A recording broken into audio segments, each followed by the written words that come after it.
All right, Matthew, thank you for joining us. Would you introduce yourself and the organization that you work with?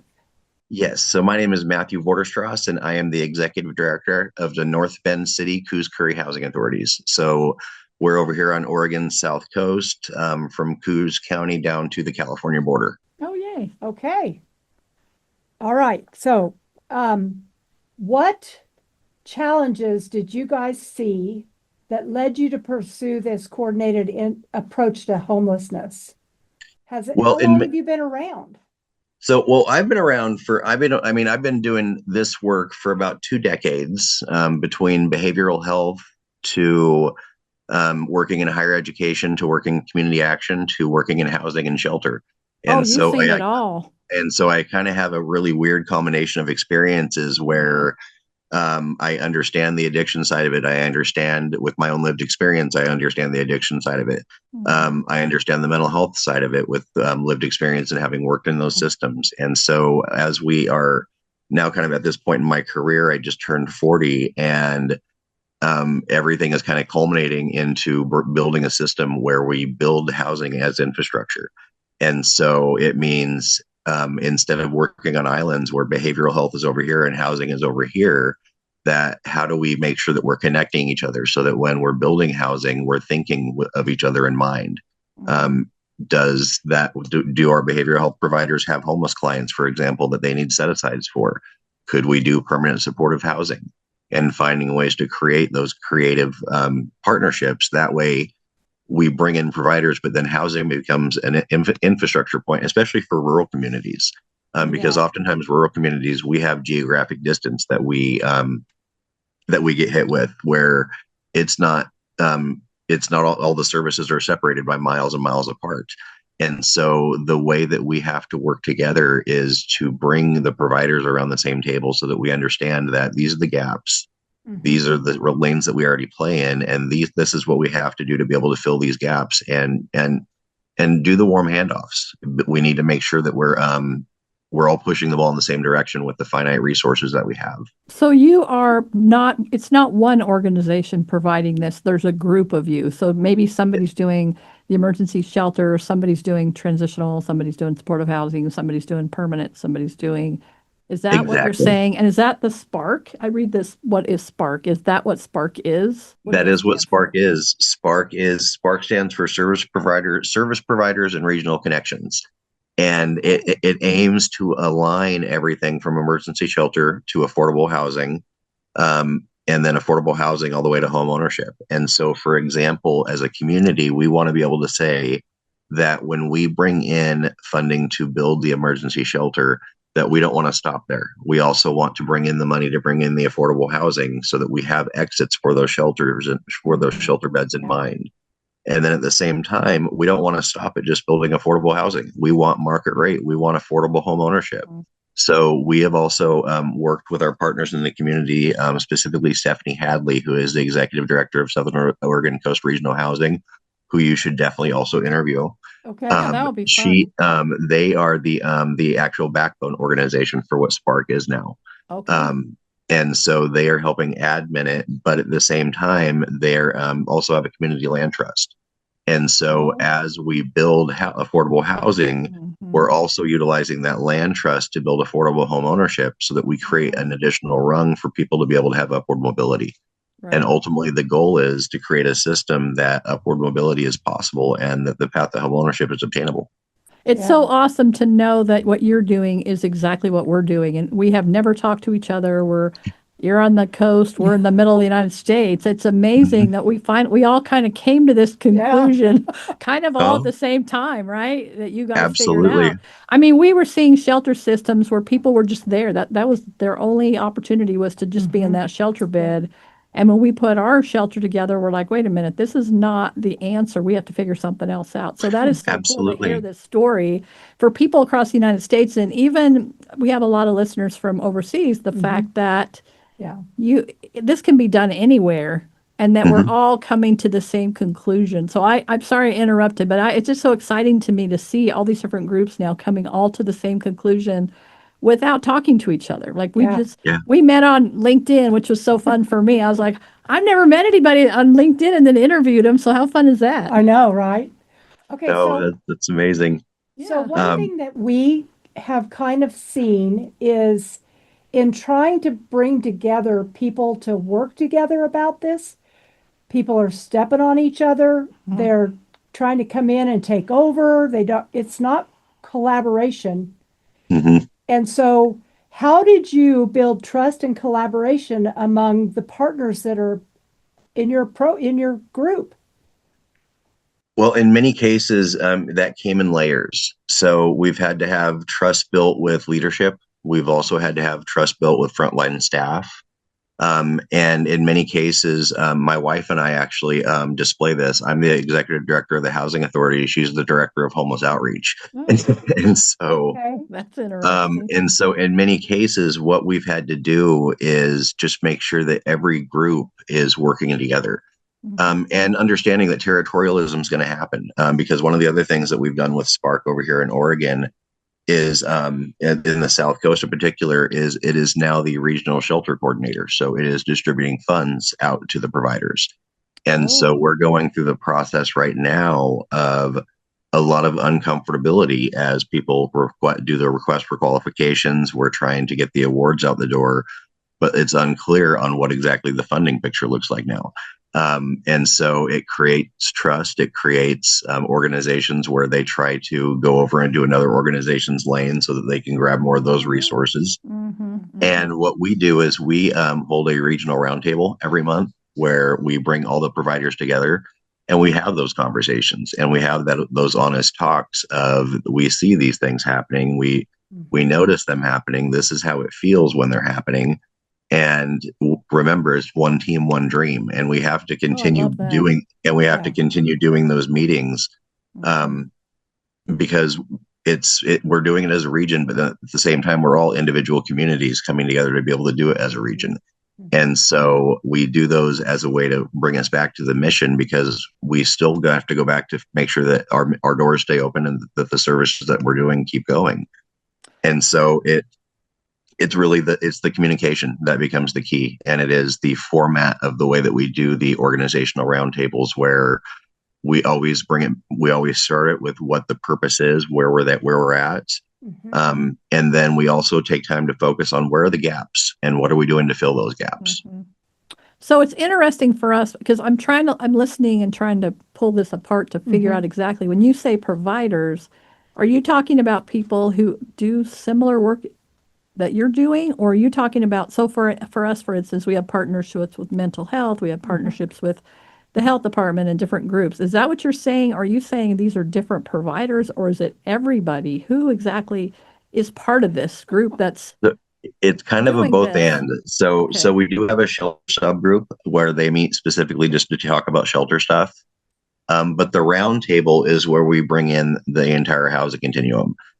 We'll have everybody from a shelter provider to a housing developer to our mental health provider, and they all speak different languages. And so part of Spark, part of what we're doing with Spark is we're creating common language for each other. And so we hold those spaces, and so we do sub meetings with the with groups like the shelter providers and then the housing developers, but then also we use the roundtables also to make sure that we are connecting and making sure that those connections and linkages between this shelter site for youth and family is being set up. I am building phase 2 of North Bend Family Housing. So I'm naturally creating 20 youth and family set-asides for PSH that can be connected directly to coordinated entry and that youth and family shelter. And so it's those types of meetings where when you bring the providers that can provide housing in particular, the housing authority is a really good carrot for homeless service providers to align around, especially when it comes to compliance and especially when it comes to providing units that their folks can have access into. And so we've, I think some of the uniqueness of it too has been, I came from working before the housing authority world, working at Rogue Retreat over in Jackson County. And that was a homeless service providing organization. And so coming from with that background to a housing authority, I'm just a little bit different than most people because I invite all the providers in because I want to hear from them. Because ultimately, I know what it's like. The housing authority is fully funded and they don't have to have partnerships. Sure. And so I want to make sure that we are creating those partnerships and turning some of the status quo on its head. Okay, well, that's really cool. We don't have our Section 8 vouchers are in a different county far, far away. So that partnership's really interesting for us, but we do and we're the only provider. We have another shelter, but it's very, very temporary. So we're really it for our area, just us. Uh-huh. We from homelessness to home ownership. It is pretty much just us. Yeah. Sometimes other agencies who have nothing to do with what we do kind of put their toes in there and get in our way, but which has been a Yeah. very interesting dynamic that we're trying to. You feel like you're fighting off the wolves, and it's like, wait a minute, can we not talk about this and figure out how we can partner together like you're doing, instead of feeling like you got people with shooting arrows at you or whatever all the time? But Yeah. It is, and the tough part too. Then is you also have the community piece with the whole NIMBY whole thing where it comes into play, Yep. and so it you have that added layer where not only is there infighting amongst the providers, but then you have community members that want to be combative as well, and so you end up feeling like you always have those arrows being shot at you, and I so know. So I got holes in parts of my body around from all the and arrows so that are getting a me. big part of what we do with the roundtables too is also to give ourselves a chance to check in and have it be a safe space. So we purposely don't record those meetings. We let that be a place where you can just speak. We have those things at our office too. I say you can say whatever you want, but do not leave this building with what we all just said. Exactly. I always thought it'd be funny to do a reality TV, but then I would lose every customer and friend that I ever had. Right. So I don't know that that's going to work, but well, So what you're doing is incredible. It's really cool. absolutely. No, it is quite amazing to be able to see the collaboration of everybody be able to come around, because I believe that Spark itself and the work that we're doing, it's going to look different in every single community that we do it in, because it's going to match the resources, it's going to match the culture, and it's going to match just the way that it's supposed to look. And so when I think of Spark, I think of it as something that it's something that we're all already naturally replicating. And what we're now doing is creating common language around a paradigm shift that has to happen in housing, which is where we have to build upward mobility back into it. But at the same time, I also think we have to change what we define housing as. I think we have to have different housing models. I think the standard American dream might not be the same thing anymore.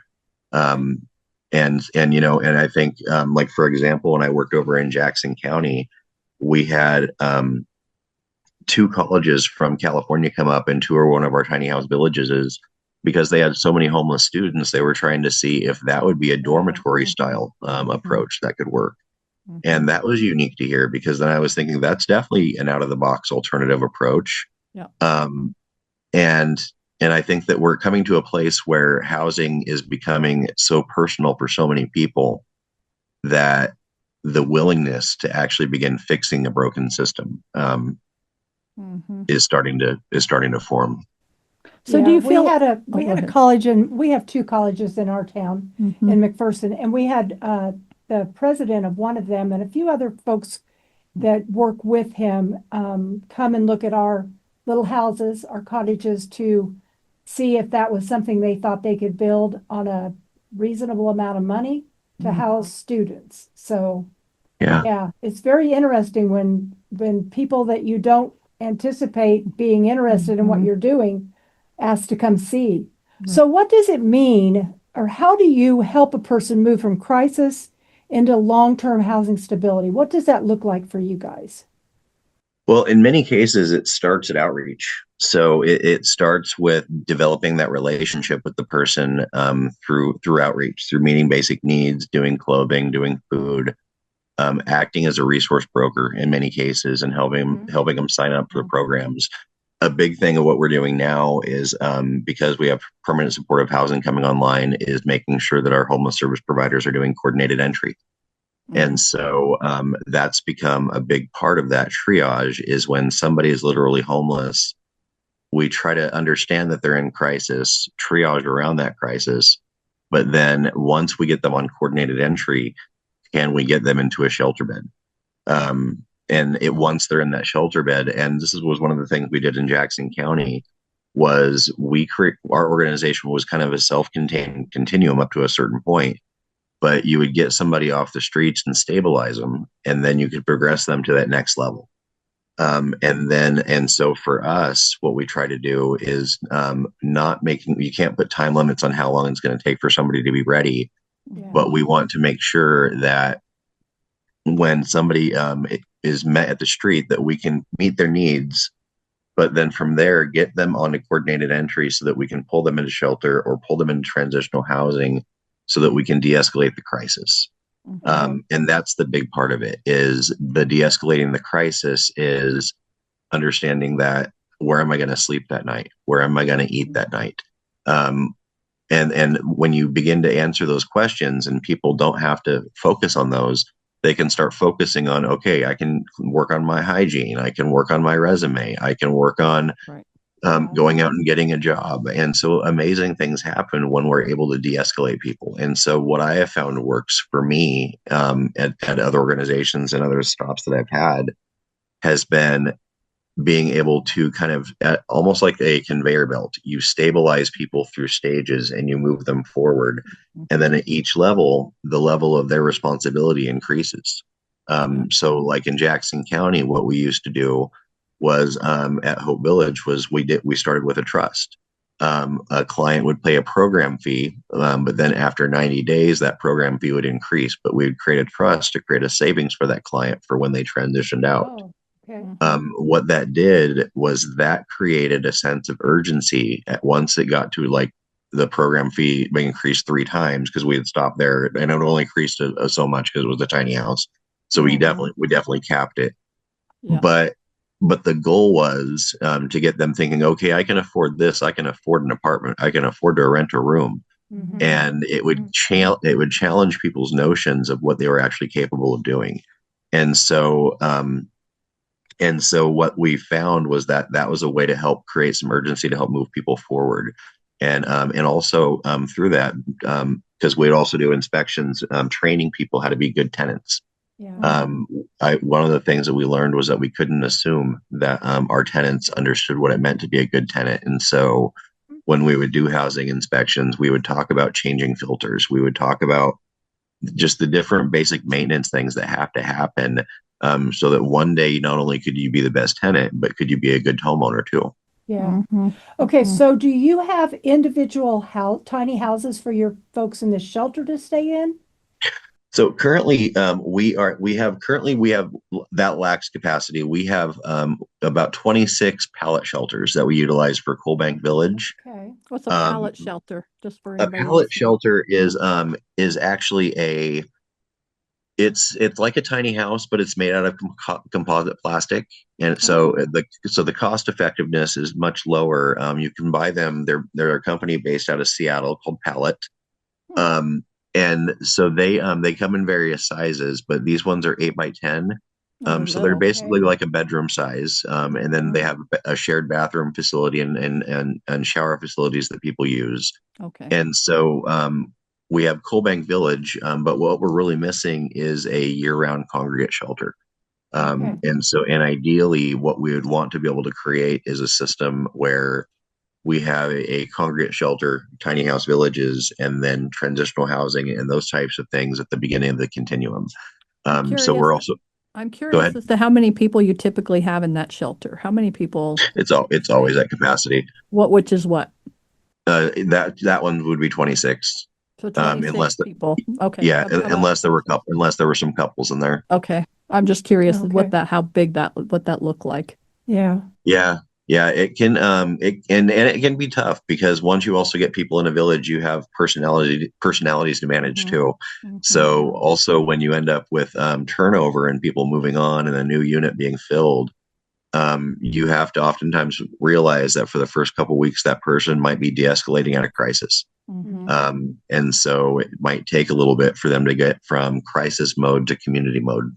Yeah. So was there a reason you wanted to build a congregate versus a non-congregate emergency shelter? Was there anything specific there?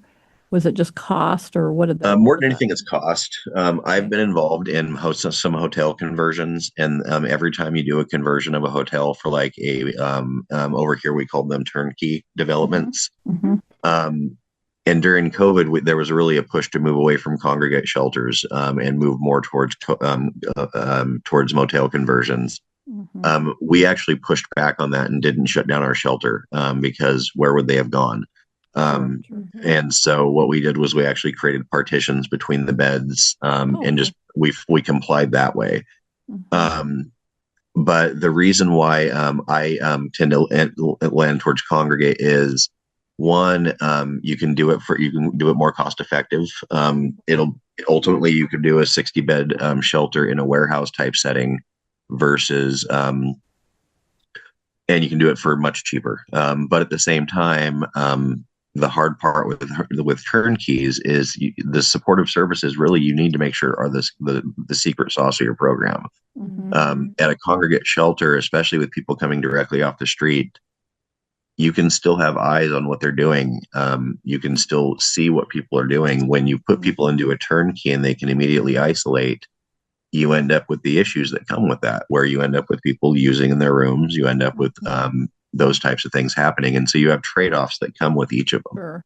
And so I think you have to have kind of a both end approach. But for me, if I were to put them in an order, I would start with managed campground or a congregate shelter as kind of a stage one, hmm then a turnkey type site for a stage two type thing, or micro village or whatever that be, Okay.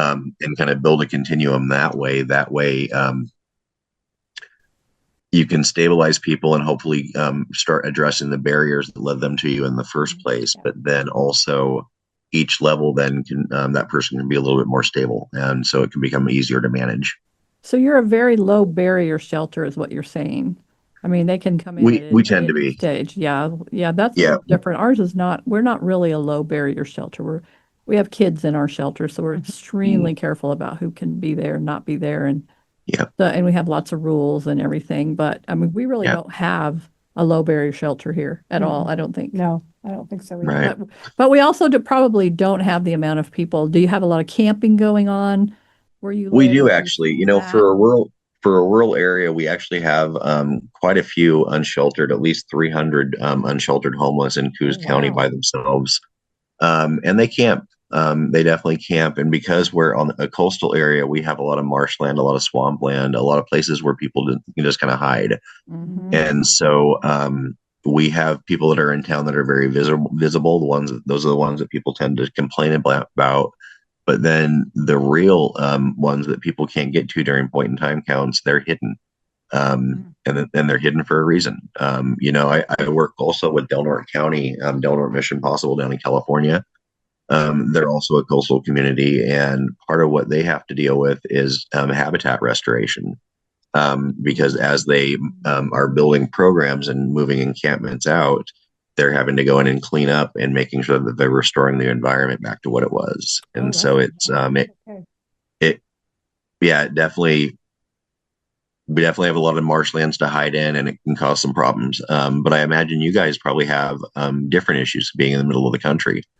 Oh, we do Um, have different Yeah. issues. Yeah, and it gets really cold here. I don't know what yeah, it's like on you. Some of them camp, but we don't have where we live. We don't have the huge encampments because, Mhm. quite honestly, in the Yeah. wintertime, that's not going to work.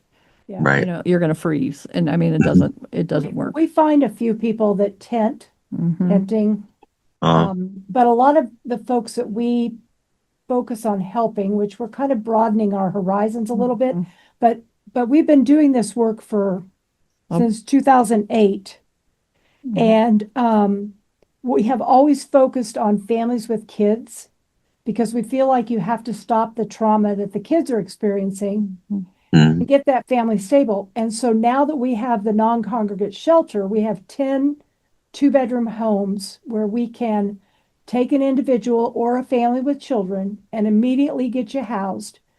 They can mhm, stay there for up to 90 days while we do the same thing you're doing. Figure out, why are you homeless? What are those barriers? What do we need to get you working on so that you can be stable? sometimes they're able to self-resolve. Mhm. They just need a space to land and get their feet back under them. And then other Yeah. times they need to move on into rapid rehousing and permanent supportive housing and those kinds of things.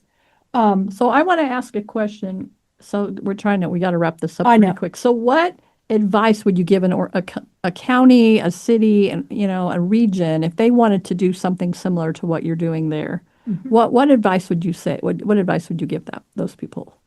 What my first advice would be is that you need to get everybody around the table, especially decision makers. You need to also include frontline staff. You need a healthy group of people that could come together for a visioning session.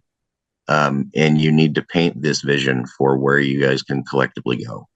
And ultimately those are things that I did with like doing listening sessions in Roseburg and over in Redmond, here in Oregon, was going into their communities and being able to meet with people, but talk with them and helping them see their own resources and how you can connect them. Because I think that's the part where we often miss, that we often have the ingredients that we need, but they're disconnected. And so if you can bring those groups together to have those conversations, we want to map our community systems.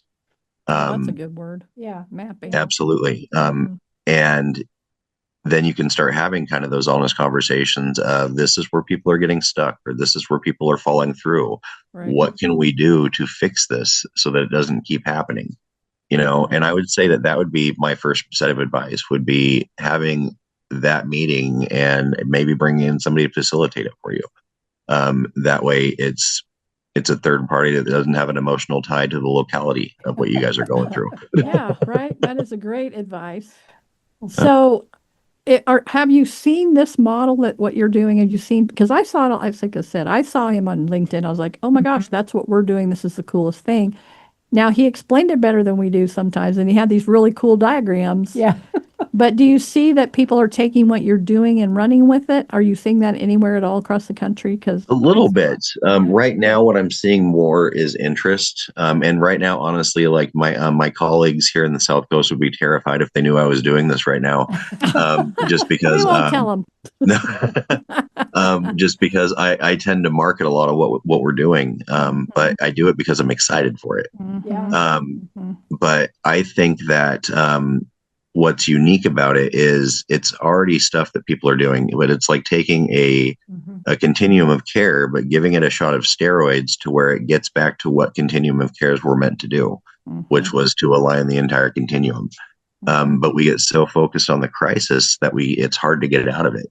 And so Spark is about, the analogy that we're pulling bodies out of the river. At some point, we got to go upstream to figure out why they're going in. And so Spark is about figuring that out. So I would say, map your community system and then use that to help paint the vision for what your Spark is. Okay. I love the name. Doesn't it make you want to go run and go do something? Yes. Spark. Yes. I love it. I really love that name. Yeah. And just so you guys know, I did write a book about it. So if anybody wants to, it is the Spark model. I love it. Yeah, building a housing continuum that moves people forward. Shameless promotion that I'll put at the end of it. That's okay. We love it. So if you want to buy this book, Amazon, I'm guessing maybe they can get it on Amazon. Yep. So, anytime you can educate yourselves about what other people are doing and things that are working. Yes, absolutely. You need to investigate it. Okay, Matthew, give us a website. If somebody says, oh, I want to go see what they're talking about, do you have a website? Yes, absolutely. So we actually have a couple. So I'll start with the first one, which is sparknetwork.org. It is the network's website for the South Coast. That's where we're posting funding opportunities. We have a blog on there that we're going to start utilizing more of. It explains the local network that's being built on the South Coast. And then also the Housing Authority's website, which is a little bit more complicated, which is cc.nbchas.org. Okay, who thought of that? I've only been there 4 years. These predate me. It's like, come on, people, keep it simple. Right. Yeah. But on there, I have a blog section where I have been writing about this for the last couple of years now, and then there's a plethora of information there, and then also similar content on the Homeless Solutions Consultants website. Okay. Okay, that's really Awesome. good. Oh, Matthew, thank you so Yeah. much for joining us clear across the country. Yeah, this has been a fun interview. It always is. Yeah. So Yeah, if you would be absolutely. interested, or you know someone who would be interested in being on Housing for Good, drop us a line, leave us a review, ask a question. Yeah, please ask us a question about what Matthew's been talking about, Yeah. because we can Yeah. go back to you and we can ask, hey, this is what they're asking. Can you answer that for us? Yep. Because there's no way in this short amount of time we can answer everything. I know it. Mhm. And you can do all of that at Housing for Good at McPhersonHC.org. And thanks for listening. And have a great day.